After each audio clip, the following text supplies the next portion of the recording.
Hello everyone, स्वागत है आप सभी को कनक स्टडी क्लासेस में। आप सभी को नमस्कार।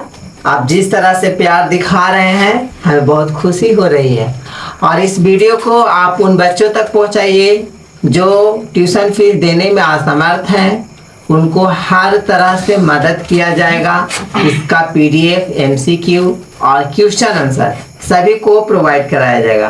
ये क्लास 6 से 12 तक चल रहा है और मेरा मिशन है कि हर बच्चे तक पहुंचे और फ्री प्रोवाइड करवाएं। ठीक है, तो चलिए हम आते हैं इस टॉपिक पे। क्लास 9 का बायोलॉजी चैप्टर नंबर 1 है, यानी कि सेल है ना। पहला चैप्टर है कोशिका।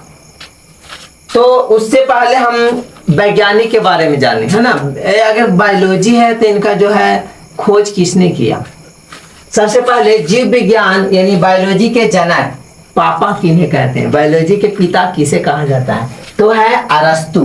ठीक है, नाम है इनका अरस्तु। निवास स्थान की अगर बात करें तो अस्टैगिरा, और ये यूनान के, प्राचीन यूनान के रहने वाले, यानी कि मतलब जो पुराने समय की बात की। जन्म के बात किया जाए तो लगभग इनका जन्म 384 ईसा पूर्व में हुआ था। ठीक है, और इतना ही नहीं, आगे और भी बढ़ते हैं तो इनका उपाधि जीव विज्ञान के जनक के नाम से जाना जाता है ना।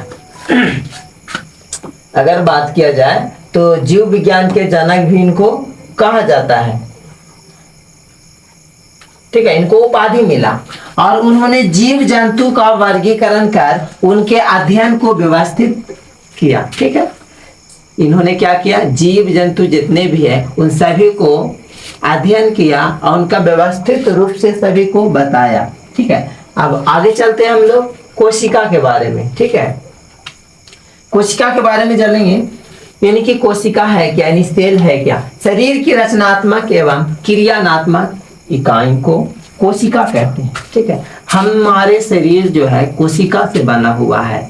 ठीक है, और कोशिका का जो हर, जैसे कहा जाए कि कोशिका के समूह होता है, कोशिका के समूह से उत्तक बनता है, उत्तक के समूह होता है तो उत्तक से अंग बनते हैं, और अंग से पूरा शरीर का निर्माण होता है। ठीक है, इस चीज आपको इंफॉर्मेशन होगा, आप किताब पढ़े होंगे, है ना। किताब के हर पॉइंट टू पॉइंट आपको यहाँ पे बताया जाएगा। ठीक है, यह सभी जीवों की मूलभूत इकाई है। अब ये जो कोशिका की इकाई है किसी एक जीव के लिए नहीं है, सभी जीव के लिए मूलभूत इकाई होता है। ठीक है, आगे चलते हैं। अगर सभी सजीव कोशिका से बने होते हैं। जितना भी हम सजीव चीज देखते हैं, जितना भी सजीव देख रहे हैं, वो सारा चीज क्या है, एक कोशिका से ही बना हुआ है, एक सेल से ही बना हुआ है। ठीक है, अब आगे हम चलते हैं, कोशिका का अध्ययन क्या कहलाता है। ठीक है, यानी कि कोशिका का अध्ययन कहलाता है साइटोलॉजी।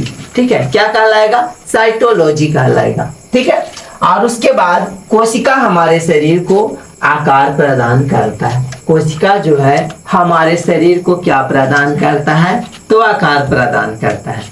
ठीक है, उसके बाद अगर बात किया जाए, है ना, कि इसीलिए शरीर का संरचनात्मक इकाई बनता है। ठीक है, कोशिका जो हमारे शरीर का क्या करता है, निर्माण करता है, और वह इसीलिए क्या कहलाता है, संरचनात्मक इकाई कहलाता है। चलिए अब आगे आते हैं। ठीक है, अगला टॉपिक में आते हैं। अगला टॉपिक है कि देखिए कोशिका जो होता है ना, हमारे शरीर मतलब किस प्रकार से कार्य करता है। जिस प्रकार से हम क्या करते हैं, एक घर बनाने के लिए हमें एक ईंट की आवश्यकता होती है, छड़ सीमेंट की आवश्यकता होती है, उसी प्रकार से शरीर को बनाने के लिए भी इसी प्रकार से, है ना, कोशिका की किन किन अंगों से होकर गुजरना पड़ता है। जैसे यहाँ पे कोशिका दिखाया गया है, और कोशिका किस प्रकार से उत्तक बनता है, यानी टिश्यू बनता है ना, और किस प्रकार से अंग बनता है और किस प्रकार से शरीर बनता है, उसी के बारे में यहाँ पे बताया गया। देख रहे हैं, पहले क्या होता है, दीवार बनाने के लिए हमें पहले ईंट की आवश्यकता होती है, और जब ईंट मिल जाता है तो एक रूम तैयार करते हैं, और एक रूम बन करके पूरे घर का निर्माण हो जाता है। सेम टू सेम है, पहले कोशिका को तैयार होते हुए देख पाते हैं हम लोग। उसके बाद उत्तक बनता है, उत्तक के बाद फिर क्या होता है, अंग बनते हैं ना, देख रहे हैं अंग है। उसके बाद शरीर। देखिए कोशिका किस प्रकार से है, आप इसको आसानी से ऐसे देख सकते हैं। ठीक है, उसके बाद यहाँ पे देख सकते हैं, यहाँ पे आप, है ना, कि ये किस प्रकार से, ये क्या है, तो उत्तक है ना, ये उत्तक दिखाई दे रहा होगा। उसके बाद अगर बात किया जाए, है ना, यहाँ पे देखिए ये तो दीवार का एग्जाम्पल है भाई, आगे देखते हैं ना। हाँ देखिए ये हमारा अंग है, ठीक है, और ये किस प्रकार से दिखाई दे रहा है, देख रहे हैं, ओके, आगे चले, दिखाई दे रहा है ना अच्छा से। उसके बाद अंग के बाद जो हमारा शरीर बनता है, और शरीर देख सकते हैं आप, इस प्रकार से हमारा शरीर बनता है। अब हमारा कहने का मतलब हमारा ही नहीं, हम सभी मनुष्य का इस प्रकार से बनता है, ठीक है।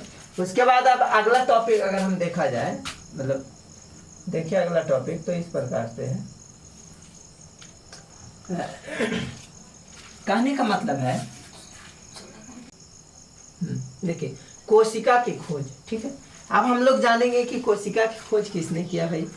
तो कोशिका की खोज का श्रेय रॉबर्ट हुक को जाता है ना, जिन्होंने सूक्ष्मदर्शी के द्वारा टुकड़े में मृत कोशिकाओं को देखा था।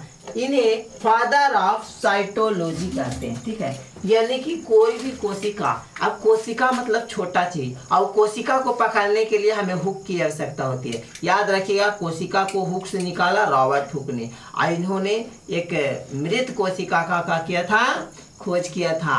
ये तो आप सभी को पता होगा, ठीक है। आगे अगर चलते हैं, है ना, तो जीवित कोशिका को सबसे पहले देखने का श्रेय किसे जाता है, तो सर लेयुवेन का, है ना। इन्होंने क्या किया था, जीवित कोशिका के क्या किया था, खोज किया था, सर लेयुवेन हॉक ने। और जिन्होंने जीवाणु की जीवित सबसे पहले देखा था, इन्होंने सबसे पहले जीवित कोशिका के क्या किया था, खोज किया था, है ना, लेवन हॉक, यानी लाइफ ऑफ लेवन हॉक। याद रखिएगा, सेम ट्रिक है। लेवन हॉक को खोज किसने किया था, अरे लेवन हॉक किस चीज का खोज किए थे, कर देने यहाँ पे गड़बड़ा गया। लेवन हॉक जो थे ये लाइफ का खोज किए थे, यानी जीवित कोशिका के खोज किए थे, ठीक है। आगे चलेंगे आप, है ना, और ये साथ ही साथ इनका फोटो भी देख सकते हैं, कितना सुंदर दिखाई दे रहा है। और नीचे चलिए, और ऊपर करें, हो गया। चलिए आगे देखते हैं। अगला जो है कोशिका का सिद्धांत क्या है भाई, है ना। स्लाइडेन एवं स्वान ने कोशिका सिद्धांत दिया, और उन्होंने कहा कि सभी पौधे तथा जंतु कोशिका से बने होते हैं, अतः कोशिका का शरीर की सबसे छोटी इकाई है। कहने का मतलब लेयुन हॉक जो थे, है ना, लेयुन एवं स्वान, ये दो वैज्ञानिक थे, और इन्होंने कहा कि एक बात हम आपको बताना चाहते हैं, है ना। क्या बताना चाहते हैं, देख लीजिए, सबसे पहले दिखाई दे रहा है वहां पे, चलिए। हाँ, उन्होंने कहा कि कोशिका सिद्धांत दिया और कहा कि देखिए पौधे हो या जंतु हो, सब किस चीज के बने होते हैं, तो कोशिका के बने होते हैं, ठीक है।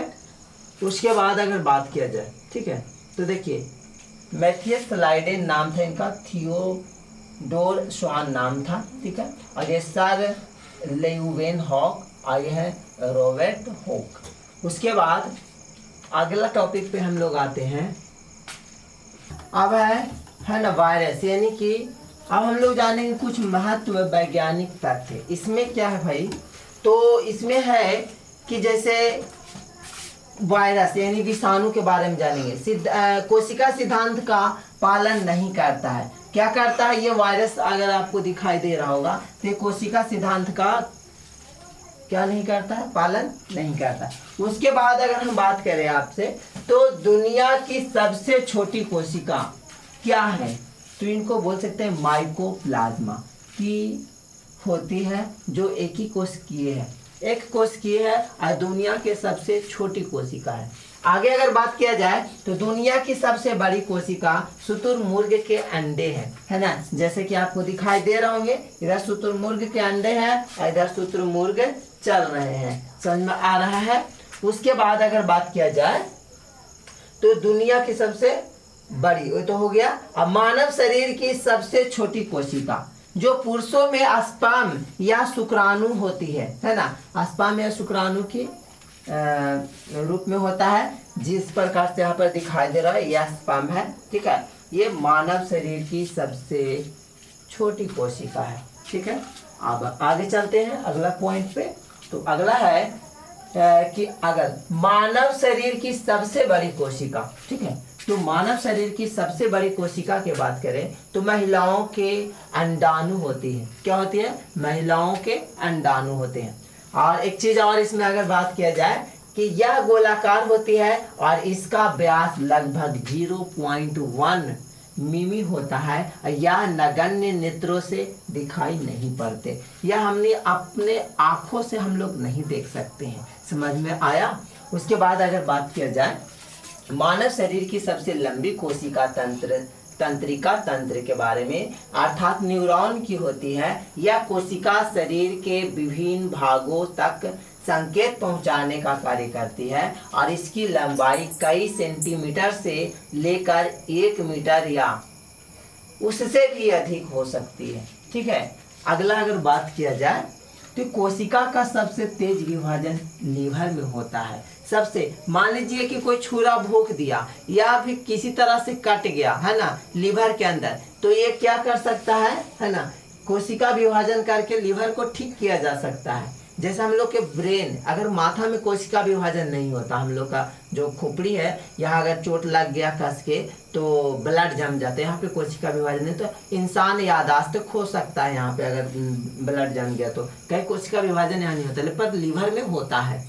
अगर आगे बात करें, लीवर ही हमारे शरीर का वह अंग है जो कोशिका की क्षतिपूर्ति सबसे पहले कर सकता है। यदि लीवर का कोई भाग क्षतिग्रस्त हो जाए तो वह पुनः बना सकता है।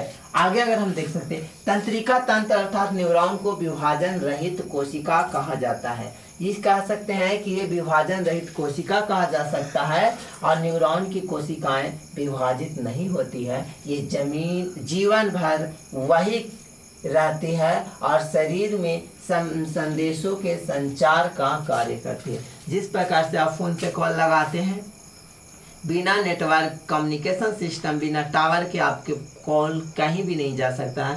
सेम सिचुएशन न्यूरॉन को हो सकता है ना। इस दोनों के बिना आपका कहीं भी नेटवर्क काम नहीं करेगा, सिर्फ ताकते रह जाइएगा, है ना। आप बने रहिए मेरे साथ कनक स्टडी क्लासेस को, यानी चैनल को सब्सक्राइब करें, लाइक करें और शेयर करें, ज़्यादा से ज़्यादा शेयर करें ताकि हर बच्चे तक पहुँचे।